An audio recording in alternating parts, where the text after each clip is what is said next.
Nossa República está de volta, hoje conversando com o pesquisador e professor da Universidade Federal de Mato Grosso, Paulo Modesto.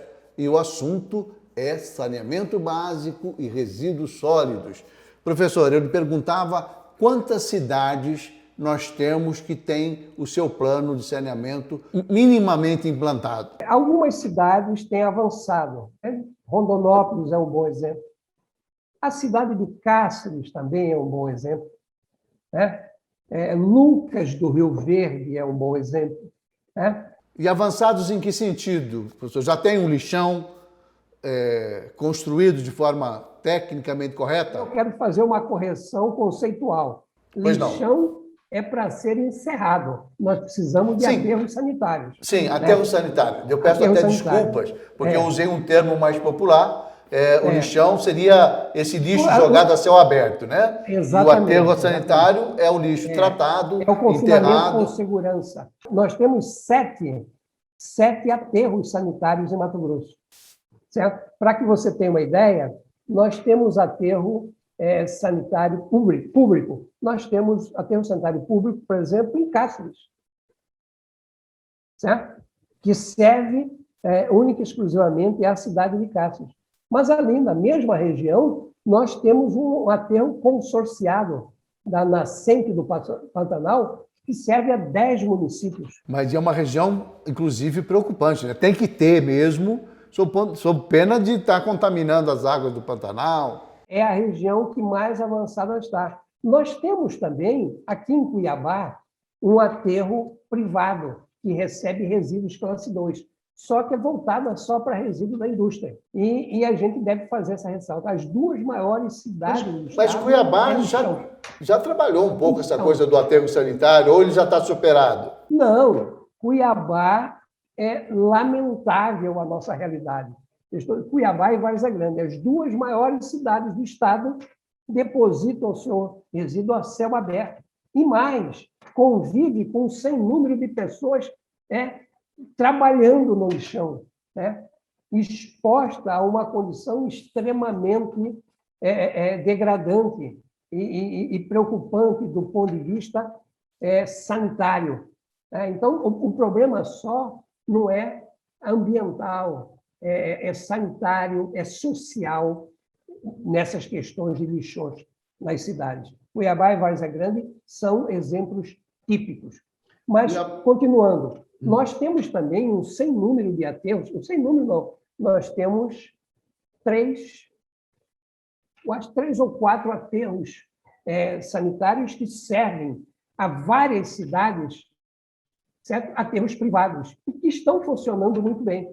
Nós temos o aterro, por exemplo, de Sinop, que é um aterro privado, e recebe da cidade de Sinop e algumas outras cidades ali na circunvizinhança. Nós temos o aterro de Sorriso, a mesma coisa. Nós temos o aterro em Água Boa, certo? Então, nós temos um aterro em Rondonópolis, que é um aterro privado, mas que serve Rondonópolis e mais um ou dois municípios. Então, o que eu quero dizer, Mauro, que nós produzimos aqui em Mato Grosso, de resíduo domiciliar, a estimativa é que a gente produza por dia em torno de 2.800 toneladas dia de resíduo domiciliar. Bastante coisa, né? Apenas 20% disso vai para aterro sanitário. O resto tudo é lixão.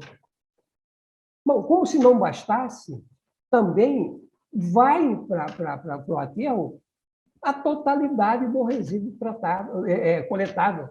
Quer dizer, nós não temos coleta seletiva, nós não temos programas de valorização. O que existe é ínfimo, não tira mais do que 2%, 3% dos recicláveis.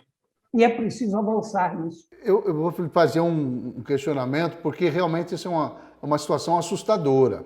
O que acontece com esse lixão a céu aberto? A questão social, o senhor já colocou, muita gente tenta sobreviver disso, aliás, muita gente sobrevive disso em condições realmente desumanas, mas, do ponto de vista do meio ambiente, o que acontece com esses lixões que não tem o aterro sanitário com a contenção necessária. Como é que é isso? O impacto, por exemplo, nós temos impacto no meio físico, no meio biótico e a questão social, certo? Então, no meio físico, água, ar, solo, nós temos comprometimento. Contaminação da água. Contaminação da água, contaminação do solo, contaminação do ar, porque às vezes a gente pensa que essa questão, por exemplo, do lixão é só apenas uma questão de maus odores, certo? Mas o problema sério é que, normalmente, no lixão, nós temos também um processo constante de queima de resíduos. E é uma queima em condições muito adversas, que você produz muitos gases.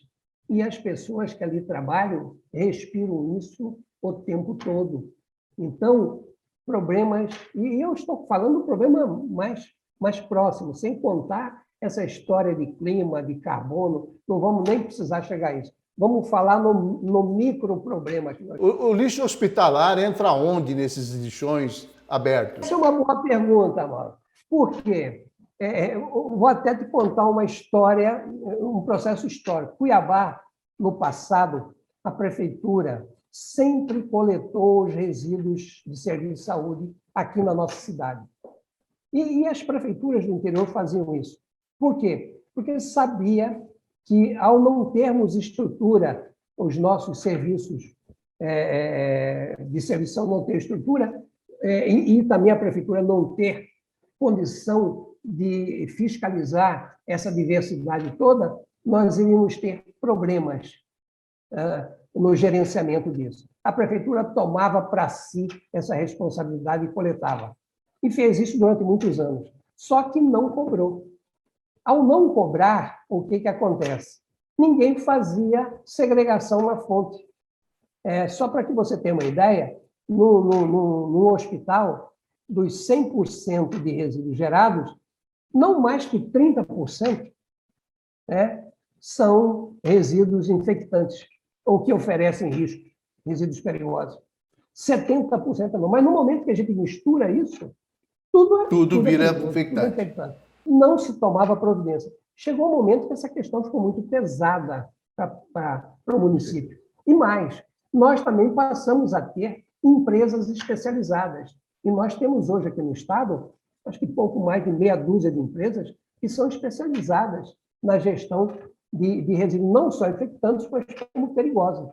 E a prefeitura afastou disso. O que aconteceu?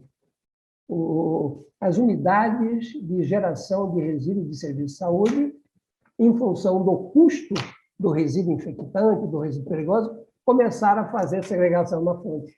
Por quê? Porque o restante do resíduo era muito parecido com o nosso resíduo doméstico. E isso era uma questão de custo para eles. Então, nós avançamos muito. Os resíduos hoje, infectantes, perigosos... são devidamente separados. Coletados, tratados e destinados. Certo? Feito tudo isso, tudo por empresas terceirizadas. E com a grande fiscalização da vigilância sanitária. Já é um avanço, né? Já é um avanço. É um avanço importante. Por que razão, é razão econômica, por que razão não se faz coleta seletiva, pelo menos nas principais cidades do Estado, nas maiores cidades do Estado? Coleta seletiva é uma questão delicada.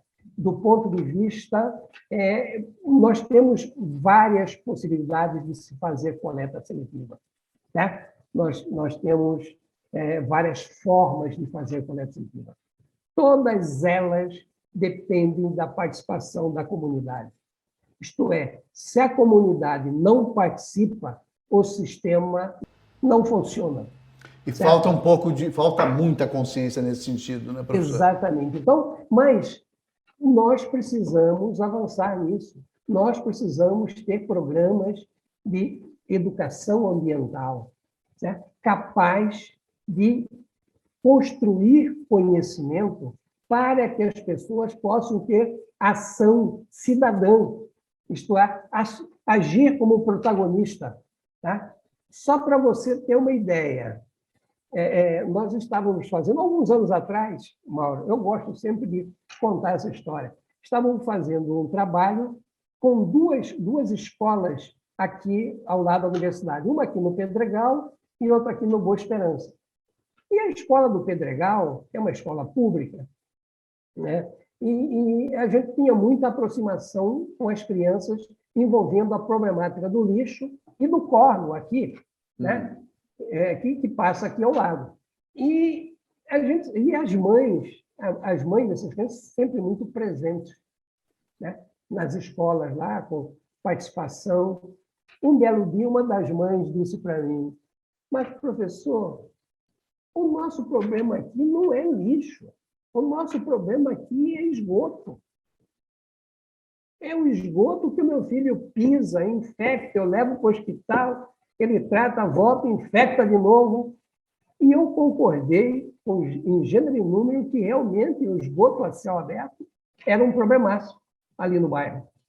Mas eu queria saber dela por que o lixo não era problema. Ela falou: olha, bem ou mal a prefeitura coleta. Quando não coleta, nós pincha no barbado e a água leva. Quer dizer, você está entendendo? Quer dizer, só era problema enquanto estava ao seu lado. E, Mauro, isso é histórico. E essa é a nossa cultura, né?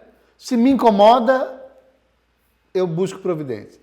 90%, talvez até um pouco mais nas nossas cidades, coleta os resíduos que geram. Mas nem 5% dão um destino final adequado.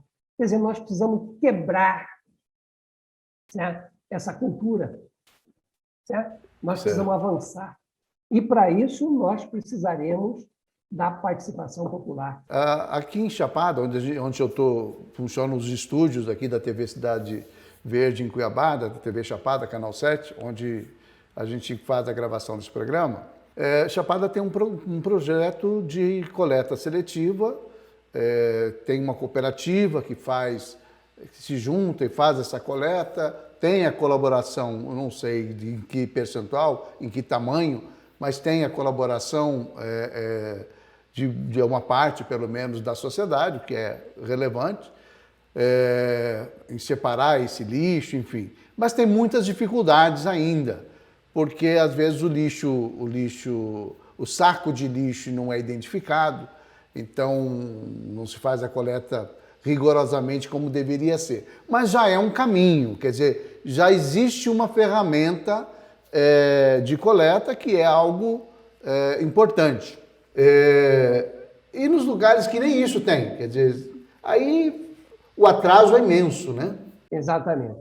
Olha, Mauro, na época do Plano Municipal de Saneamento, nós fizemos a caracterização de um número significativo a caracterização dos resíduos domiciliares de um significativo número de municípios aqui do Estado, de cidades do Estado.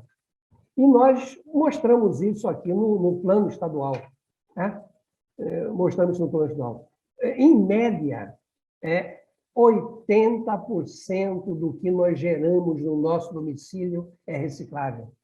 Nossa, é muita coisa, 30%. Né? Então, quando eu falei lá para você, 2.800 toneladas dias, 80% desse, teoricamente, é reciclável.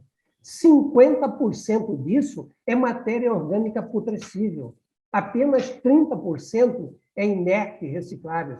Plástico, metais, papel, essas coisas. E pode ser uma atividade econômica interessante, né? Porque, veja bem, o aterro sanitário, já estão fazendo isso, ou começando os projetos, gera gás butano que é fonte de energia, né? Pode gerar energia, pode entrar no sistema e enfim, alimentar indústrias, empresas, vários negócios, só com esse gás. A reciclagem, que é uma coisa evidente, é um mercado interessante, pode ajudar muitas famílias a ter uma sobrevivência mais digna, né? Com o objeto. Então, por que os estados, os municípios... Claro, eu acho que você falou no começo da nossa conversa que tem muito de decisão política. Tem a questão financeira, a dificuldade, tem. Mas não se observa, por exemplo, o mesmo empenho para o saneamento, para a distribuição de água e para os resíduos sólidos do que a construção de estrada, ou de uma ponte, ou ter uma patrol no município para resolver o problema. Não existe um empenho político do gestor público, de uma maneira geral, eu estou generalizando, mas de qualquer maneira é o fato, né? Há um empenho diferente, né? O saneamento, aquilo que fica enterrado, é pouco, motiva pouco aquele que é eleito pelo voto, né? Olha, eu acho que hoje isso está um pouco diferente, né? Você acha que mudou essa visão? Eu acho que está diferente. O que nós precisamos é vontade política, porque, inclusive, recurso é possível. Desde que você tenha bons projetos, é possível recurso. Agora, o que não se pode, por exemplo, no caso de aterro sanitário, é pensar em solução sozinha. Por exemplo, dou um exemplo típico. Cuiabá tem seu aterro sanitário e Várzea Grande tem o seu aterro sanitário. É um contrassenso. O senhor acha que precisa juntar isso e fazer um aterro só? Na proposta nossa, para o plano, nós estamos propondo 10 cidades da Baixada Cuiabana. Maravilha. Só ficariam de fora Nova Brasilândia, Planalto da Serra e Campo Verde. Campo Verde, inclusive, porque já tem o seu aterro sanitário. Mauro, aqui na Baixada Cuiabana, só um município tem aterro sanitário, é Campo Verde. É muito pouco. Dos 13 municípios da Baixada E não atende Chapada, que está a 60 quilômetros. 13 municípios da Baixada Cuiabana, são 33% da população do estado. Está aqui. É muita coisa. Professor, a gente vai para um pequeno intervalo e volta no instante, conversando aqui sobre essa questão que é importantíssima sob o ponto de vista da saúde pública e do meio ambiente, e que precisa encontrar definitivamente um caminho de solução. Nós voltamos já, não saia daí.